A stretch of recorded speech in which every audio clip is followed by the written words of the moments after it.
Coast. The Great Pyrenees kept blocking the baby from the kitchen. They thought he was being territorial. He was doing what he had always done, reading the air in the place where the reading mattered most. Coast.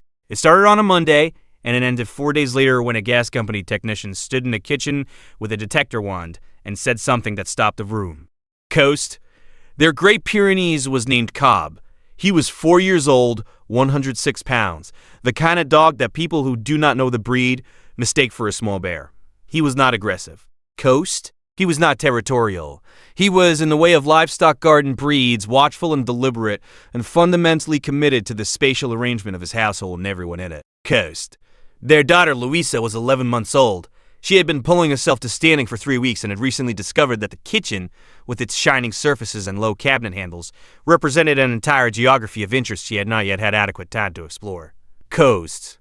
She would head for the kitchen doorway approximately 6 times per morning, which her parents Tomas and Bridget Arenas managed with the baby gate they had installed the week she started pulling up. Coast. On Monday, the baby gate was open because Tomas had walked through it with a laundry basket and not clicked it shut, and Louisa covered the 4 feet between the gate and the kitchen entrance before it was back downstairs.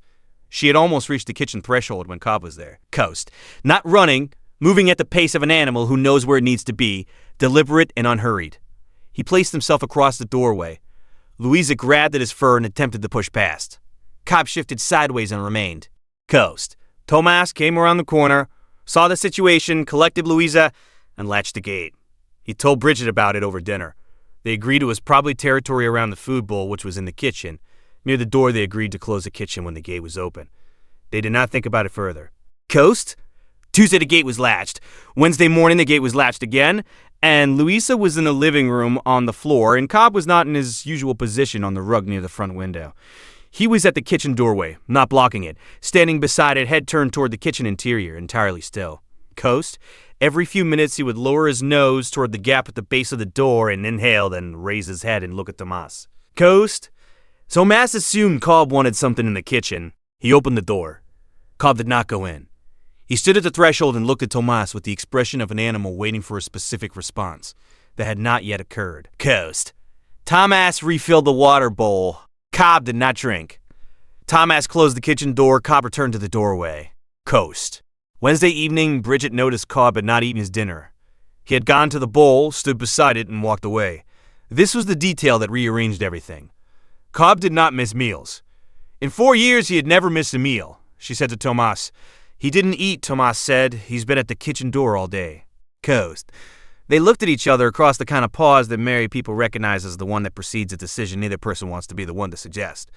If you stay for stories about what animals sense before we do, you are in the right place. Subscribe so you don't miss the next one. Coast. Tomas called the gas company's non-emergency line at 8 in the evening and described what he had observed. A dog who was stationed at the kitchen doorway and would not eat and kept sniffing at the gap under the door. The dispatcher asked if he could smell anything. He said no. She said someone would come in the morning. Coast. Cobb did not sleep that night. He lay at the kitchen doorway with his nose at the gap and did not move. Coast. Tomas came downstairs at 2 in the morning because he could hear the dog's position on the floor and could not sleep knowing it was happening. He sat on the hallway floor beside Cobb for an hour. He did not smell anything. The house was silent. His daughter was asleep, 2 rooms away. Coast. At 7:40 in the morning, the gas company technician arrived. Her name was Rosario Vidal, and she had worked residential gas inspection for 16 years. She came through the front door with the detector already active. She paused at the kitchen doorway. She held the wand at floor level. Coast. She moved it along the baseboard toward the back wall. Then she said to Tomas, very calmly with the economy of language that professionals in her field use when a result requires them to be precise, I need you to take your family and your dog outside right now. Coast. The microcrack was in the supply line behind the wall adjacent to the refrigerator.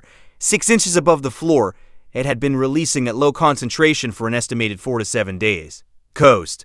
Natural gas, which is primarily methane, is lighter than air. It accumulates upward in enclosed spaces, except near the source at floor level where early concentration is highest. Cobb's nose was consistently 4 to 6 inches from the floor when he positioned himself at the kitchen doorway.